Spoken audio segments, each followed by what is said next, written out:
Ashley's point of view. Agad kong inalis ang pagkakadikit ko sa pinto at pumunta sa binata. Nasa baba na si Cindy, hinahanap ka. Mahina akong sabi sa kanya dahil nahihiya ko na nakita niya pa akong parang marites sa pinto ng kwarto niya. Di naman nakaligtas sa akin ang pag-iba ng emosyon ni Gabriel. Ang kaninang matalim na tingin nito sa akin ay nawala at may ngiti na ngayon sa labi niya. Nilagpasan lang ako nito at nauna nang bumaba sa sala. How's my Cindy doing? Tanong niya habang palapit kay Cindy at niyakap ang dalaga ng mahigpit. Gumanti din naman ang yakap si Cindy. Ngumiti na lamang ako habang nakatayo sa likod ni Gabriel, pero hindi ko mapigilan ang pagkuyom ng kamao ko. Paulit-ulit na nag-replay sa isipan ko ang narinig ko. How's my Cindy doing? Really, Gabriel? Kailangan ba na ipamukha mo sa akin ng harap-harapan na may malalim kang nararamdaman kay Cindy? Wika ko sa sarili. I'm doing good. By the way, this is Sander, my new butler. Pagpapakilala nito sa kasama nang maghiwalay sila ng kausap. It's nice to meet you, Sander. Kamusta ang pagiging butler ng spoiled brat na to? Magiliw na tanong ni Gabriel sa kasama ni Cindy. He never smiled at me like that. Nag-usap-usap sila ng kung ano-ano at parang hindi man lamang ako nag-e-exist sa harapan nila. Walang imik na lamang akong tumayo dahil mukha lang akong kawawa rito. Mas mabuti nang umalis na lang. Pumunta na lamang ako sa may pool area para magpahangin dahil sobrang bigat na ng pakiramdam ko. Parang anytime ay tutulo na ang luha ko. Nilubog ko ang dalawang paa ko sa tubig ng pool at itinoon ko na lang ang pansin ko sa tubig para pigilan ang mga luha ko. Ma'am Ashley, nagpapakuha po si Sir ng isang invitation para kay Ma'am Cindy.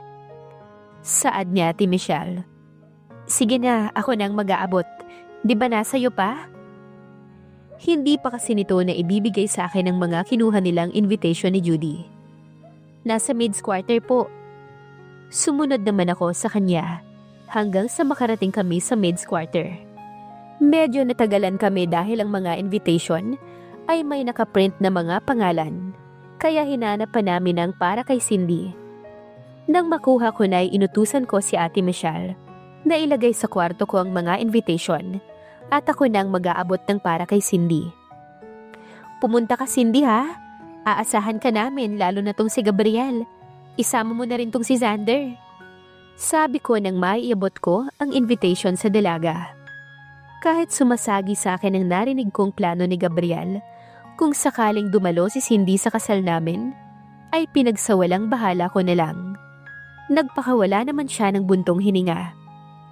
Ay, sana payagan ako ni Daddy Gabriel, pero ngayon pa lang ay sorry na dahil malabo na makapunta ako.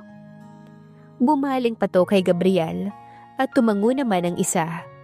Bigla naman ay lumungkot ang mukha ni Gabriel. Pero sana makapunta ka pa rin. Pagpupumilit nito. I hope not. Masama man ang hinihiling ko pero hindi mo pwedeng maging makasarili kahit sa kasal ko lang? Siguradong magagalit si Daddy kapag natuloy ang plano ni Gabriel at itatakwil ako noon. Isa pa'y nahuhulog na rin ako kay Gabriel kaya masakit para sa akin ang mga pinagagagawa niya. Tumayo na si Cindy. Of course, Gabriel, I want to be there on your special day. I will try my best. Kaagad namang tumango si Gabriel at kitang-kita sa mata ng binata ang pagpupumilit. Nakipagbeso muna siya sa aming dalawa at hinawakan ang kamay ko. Sige, hindi na rin kami magtatagal. Pasensya na sa abala. Best wishes sa inyo, Ashley. Take good care of Gabriel, ha? Of course, it's my job. And thank you for visiting us. Mahinahon at nakangiti ko ring sagot. Hinatid pa ni Gabriel ang dalawa hanggang sa labas at hindi ko naman napigilan ang hindi sumunod sa kanila. Take care, you too. Bilin ko sa kanila habang pasakay ng kotse. You too, bye. Hinatid muna namin ang tingin ng sasakyan nila hanggang sa makalabas ito ng gate. Nauna na akong pumasok kay Gabriel dahil hindi ko na kayang makasama pa siya ng matagal. Mabigat sa pakiramdam ang presensya niya. Umakyat na ako sa kwarto ko para makaligot makaalis. Iaabot ko kasi ang mga invitation personally sa ibang kakilala ko dahil ayokong makita si Gabriel. Mas mabuti nang magpakabisi na lamang ako. Tuwing nakikita ko kasi siya, nawawala na ako ng gana para ituloy ang kasal namin. Kaya't hanggat hindi pa nagbabago ang isip ko, ay ihahatid ko ng ibang invitation para wala na talagang urungan.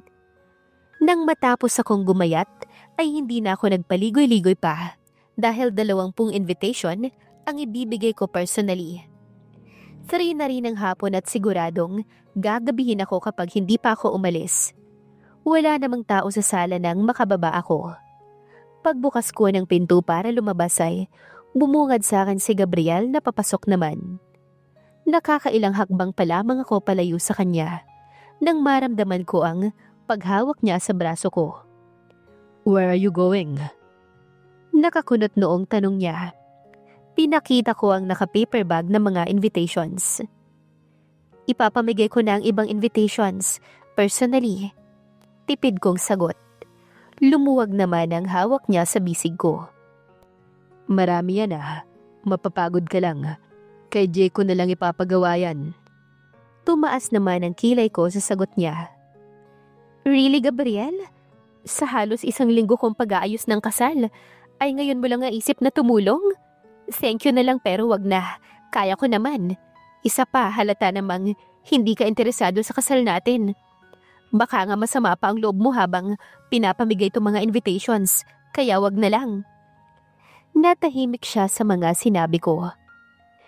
Baka nga hanggang ngayon ay hindi mo pa alam kung saan ang venue. Anong motif natin? Anong bulaklak bang gagamitin? At ilang mga bisita bang meron tayo? Tama ako, hindi ba?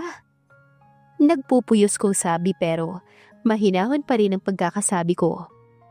Tuluyan na niyang binitiwan ang braso ko. Alam ko namang ayaw mong maikasal sa akin pero huwag kang mag-alala, ako rin naman. Parehas lang tayo. Ang gusto ko lang ay makitaan kita kahit konting cooperation. Madali namang magpaanal ng kasal, lalo na't may pera naman tayo parehas. Sa ngayon, gawin muna natin to para matapos na. Hayaan mo, at pagkatapos ng kasal natin, ay annulment naman ang aasikasuhin ko. Hindi ko na siya hinintay na sumagot, at sumakay na ako sa kotse ko, at iniwan ang binata na natigilan. Naglilibot ako sa isang butik sa mall, para tumingin ng idea para sa wedding gown na susuotin ko. Sinukuan ko na ang pagdadala ng invitations, nang maipamigay ko na ang 10. May 10 pang natira sa kotse, pero sobrang napagod na ako sa 10 nauna. Isa pa'y inabot na ako ng gabi. Kaya heto ko ngayon sa isang mall, at nagtitingin-tingin na lang muna ng gown. Lumapit ako sa isang fitted long wedding gown na backless, at hinawakan ng detailed sequence nito. Ma'am, bagay po sa inyo yan. Gusto niyo po bang isukat? Agad naman akong bumaling sa attendant ng butik at ganoon na lamang ang gulat ko nang makita siya. Daniel! Lumapit kaagad ako sa kanya at niyakap siya ng mahigpit. Tatawa-tawa naman ito habang nakayakap din sa akin. How are you, Ash? Namiss ko ang pagtawag niya sa akin ng ganun. I'm fine, Daniel. How about you? At anong ginagawa mo rito? Alam ba ni Rose na nandito ka na? Bakit hindi mo ako tinawagan para nasundo kita? Tanong ko rito. He nodded. I am also fine. Kakagaling ko lang sa flight kagabi at nagpunta lang ako rito sa mall para mamili ng pagkain dahil wala akong makain sa kondo ko. And about Rose, I am planning to surprise her. Kaya wag mong sasabihin na nandito na ako, ha? Napangiti na lang ako sa sinabi ni Daniel. Siguradong malalagot siya kay Rose sa gagawin niya. Bakit nga pala nagtitingin-tingin ka ng mga gown? May nakakalokong ngiti sa labi ng binata. Ikakasal ka na, no? Sabay kiliti pa niya sa tagiliran ko. Ngumiti naman ako sa kanya at tumango. Huminto naman siya sa pagkiliti sa akin at tinignan ako ng matiim. Now, tell me, you're just joking, Ash. Umiling naman ako at ngumiti. Ibinalik ko ang tingin ko sa tinitignan kong gown. Arranged marriage. Sabi ko sa kanya dahil siguradong magtatanong siya kung bakit. Ang alam kasi nila ni Rose ay single ako. Matagal bago ito nagsalita. I was planning to visit you later, but since nakita naman kita rito, okay lang ba na magbonding muna tayo? Namiss ko yung childhood friend ko eh. Ginulo pa nito ang buhok ko. Bumaling naman ako sa kanya at tumango. Inaya ko na rin siya palabas ng butik dahil wala naman akong mapiling gusto ko. Paano mo naman ako nakita? I ask. Sinundan kita nang makita kita sa entrance nitong butik dahil akala ko nung unay namamalikmata lang ako na ikaw nga. Plus, you colored your hair red. That changed your look. Nakaakbay ito sa akin habang naglalakad kami. Nag-dinner ka na ba? He asked. I shook my head as my answer. Galing ako sa ilang magiging ninong at ninang namin sa kasal para ibigay sa kanila ng personal ang mga invitation. Kaya lang ay napagod agad ako, kaya tumingin na lang ako ng wedding gown. Paliwanag ko pa. Bakit? Nasaan ba kasi ang fiancé mo at hindi mo siya kasama? He doesn't care at all. Umiling na lamang ako at hindi na nagbigay ng sagot. Inaya niya akong kumain sa Jollibee. Tawa ako ng tawa kasi miss na raw niya ang Jollibee dahil wala namang ganun sa bansang pinanggalingan niya. Marami siyang in-order at uubusin naman daw niya lahat kaya huwag akong mag-alala. Ashley, sabihin mo na sa akin kung bakit hindi mo kasama ang fiancé mo. I'm a friend. You can count on me. Sabi ni Daniel habang kumakagat sa Chicken Joy. Hindi rin naman ako nakatiis at sinabi ko sa binata ang hindi pagtulong sa akin ni Gabriel sa pag-aasikaso sa kasal. Pati na rin ang nararamdaman nito kay Cindy. Ang hindi ko lang sinabi ay ang ginagawang pananakit minsan ni Gabriel sa akin dahil tiyak na magagalit siya. Hayaan mo, Ash. Hindi mo na ako magpapakita kay Rose. Ako na ang tutulong sa'yo sa pag-aasikaso ng kasal mo. Agad ko naman siyang tinanggihan, pero wala rin akong nagawa dahil matigas ang ulo ng kaibigan ko. Basta bukas, sasama ako sa'yo. Susunduin na rin kita sa inyo bukas. Hindi na rin kami nagtagal ni Daniel sa mall dahil naabutan na namin ang pagsasara ng ilang shop. Nagpresenta pa siya na mag-convoy daw kami para alam niya kung saan niya ako susunduin bukas. Nang makarating ako sa tapat ng gate namin, ay hindi muna agad ako pumasok kahit binuksan na ng guard ang gate. Tinawagan ko muna ang cellphone ni Daniel na huminto sa dulo ng street namin. Hindi ka na papasok? Magkape ka muna. I offered. No, I'm fine. Basta bukas, susunduin kita ha. Tinignan ko naman ang kotse niya sa side mirror ko. Okay, sige, papasok na ako. Good night. Good night. Take care, Ashley. Pagkapasok ng kotse ko sa loob, ay napansin ko si Gabriel na nakatayo sa may guardhouse. Hindi ko na lang siya pinansin at pinaandar ko na ang kotse ko hanggang sa garahe. Napansin ko naman ang paglalakad niya papunta sa kinaroroonan ko.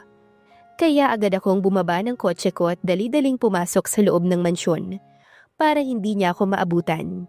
Narinig ko pa ang pagtawag niya sa pangalan ko pero hindi ko na siya pinansin at inilak ko na ang pinto ng kwarto ko nang makarating ako. Siguradong sisigawan na naman niya ako dahil gabi na ako umuwi. At wala ako sa mood para magpaliwanag sa kanya. Siguro may mga pagkakataon na napapagod na ako na intindihin ng binata. Gabriel's point of view. Maaga akong bumaba sa dining room para maabutan ko si Ashley dahil sa tinakbuhan niya ako kagabi. Sigurado kong iiwasan niya ako kagaya ng ginawa niya kagabi. Kaya inagahan ko talaga ngayong bumaba. Naabutan ko naman si Michelle at Manang Trining na naghahain na sa mesa nang dumating ako. Sir, maaga po yata kayong nagising ngayon. Sige po, kumain na kayo. Alok ni Manang sa akin. Agad naman akong umupo at nagsandok na ng pagkain. Michelle, pakitawag naman si Ashley. Utos ko kay Michelle, nakakatapos lang maghain. Naku sir, kaalis lang po ni Ma'am Ashley. Bigla naman akong napasimangot. Saan daw siya pupunta? Binitiwan ko ang hawak kong kutsara at pinakinggan ang paliwanag ni Manang. May food tasting po kasi ang catering para sa mga magiging handa niyo raw po sa kasal. Kaya hindi na rin po siya nag-agahan dito kahit pinilit po namin. Sagot naman ni Manang. Ang aga naman ng food tasting na yon. Hindi lang ako nagsalita at mabilis na tinapos ang pagkain. Umakyat kaagad ako sa kwarto ko para tawagan si Jake. Good morning, Sir Gabriel. Bati ito sa kabilang linya. Hello, Jake. Gusto ko lang malaman kung anong oras yung food tasting para sa kasal namin. Natahimik sa kabilang linya si Jake. Sir Gabriel, wala po yun sa schedule nyo ngayon, pero 9 po ngayong umaga magsisimula yun. Napatingin naman ako agad sa orasan. 7:30 pa lang pero bakit sobrang aga namang umalis ni Ashley? Pakimove naman yung schedule ko para bago mag-9 ay pupunta na ako sa food testing. Sige po sir, copy.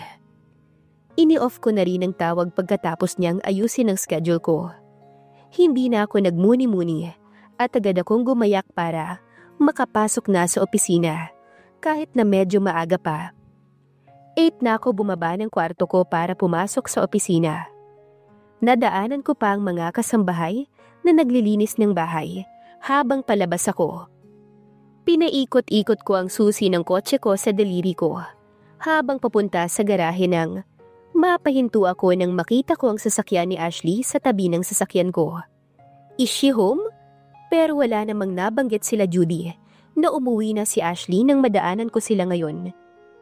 Hindi ko na lamang ito pinansin at subakay na ng sasakyan ko. Pagkarating ko sa gate ay hindi muna ako lumabas. Tinanong ko muna yung guard namin kung nakauwi na ba si Ashley. Sir, hindi pa po umuwi si ma'am mula kanina. Sagot nito habang nakasilip sa bintana ng kotse ko. Bakit nandito ang kotse niya? Nagtataka kong tanong. Hindi po dinala ni ma'am ang kotse niya. Ang totoo po niya ay may sumundo po sa kanya rito kanina. Napakunot noon naman ako sa sinabi niya. Lalaki ba o babae yung sumundo sa kanya kanina?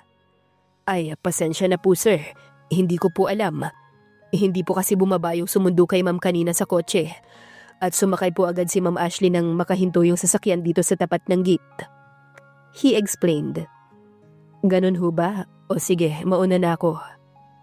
Sumaludo naman siya sa akin at pinagbuksan na ako ng gate. Pagkarating ko sa opisina ay ginawa ko na agad ang mga dapat gawin. Abala ako sa pagpirma ng mga papeles nang bumukas ang pintuan ng opisina ko at pumasok si Jake. Sir, remind ko lang po na malapit na pong mag-umpisa ang food tasting para sa kasal ninyo. Napatingin naman agad ako sa orasan at 8:45 na nga. Napahilot naman ako sa sentido ko. Pwede bang ikaw na lang pumunta? Hindi pa kasi tapos tong mga to At kilala ka naman ni Ma'am Ashley mo, kaya no worries. Agad naman siyang tumango. Sige po sir, gagawa na lang po ako ng notes about sa mga foods at sa mga magugustuhan ni Ma'am Ashley. Susunod din ako pagkatapos. Pakibigay na lang sa akin yung place. Saad ko. Tumango naman siya at umalis na sa harap ko. Bumukas uli maya-maya ang pintuan ng opisina ko at pumasok ulit si Jake. Sir, dito po sa hotel na to ang food tasting. Tumango naman ako at bumalik na sa ginagawa. Narinig ko naman ang papalayong yabag ng sekretary ko. Ano kaya ang mararamdaman ni Gabriel kapag nakita niya na lalaki ang kasama ni Ashley? Abangan sa susunod na kabanata. Please like, share, subscribe for more updates. Maraming salamat po.